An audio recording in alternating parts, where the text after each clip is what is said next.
আসসালামু আলাইকুম ওয়া রাহমাতুল্লাহি ওয়া বারাকাতুহু। আশা করি সকলে ভালো আছো আর দোয়া করি আল্লাহ পাক সকলকে সর্বদা ভালো রাখুক।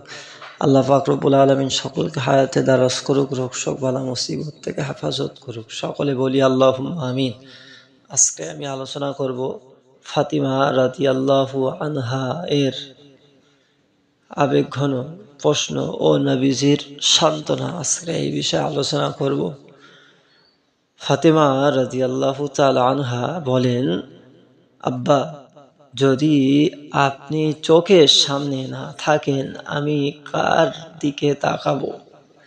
ফাতিমা রাদিয়াল্লাহু তাআলা আনহা আমাদের নবীজি অর্থাৎ ফাতিমা রাদিয়াল্লাহু তাআলা আনহার আব্বাজানকে জিজ্ঞাসা করলেন এই কথাটা। জি, রাসূল সাল্লাল্লাহু আলাইহি ওয়াসাল্লাম বললেন, হে ফাতিমা, আকাশের তারা দেখে যেমন আল্লাহর কুদরত মনে করো, ঠিক তেমনি আমাকেও স্মরণ করবে। সুবহানাল্লাহ, সুবহানাল্লাহ, সুবহানাল্লাহ।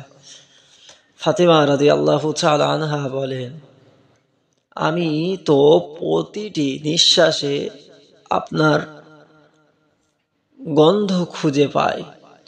রাসূল সাল্লাল্লাহু আলাইহি ওয়াসাল্লাম বললেন, জান্নাতের বাগানে আমাদের আবার দেখা হবে ইনশাআল্লাহ। আল্লাহ পাক রব্বুল আলামিন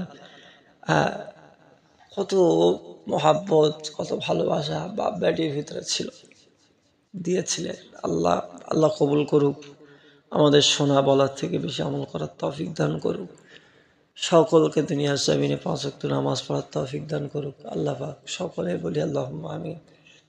এবারে আমি আমার বক্তব্য ইতি করছি। যদি ভিডিওটা ভালো লেগে থাকে তাহলে লাইক, কমেন্ট, শেয়ার করে দেবে। আমার চ্যানেলে যারা নতুন, চ্যানেলটা সাবস্ক্রাইব করার পাশে থাকবে।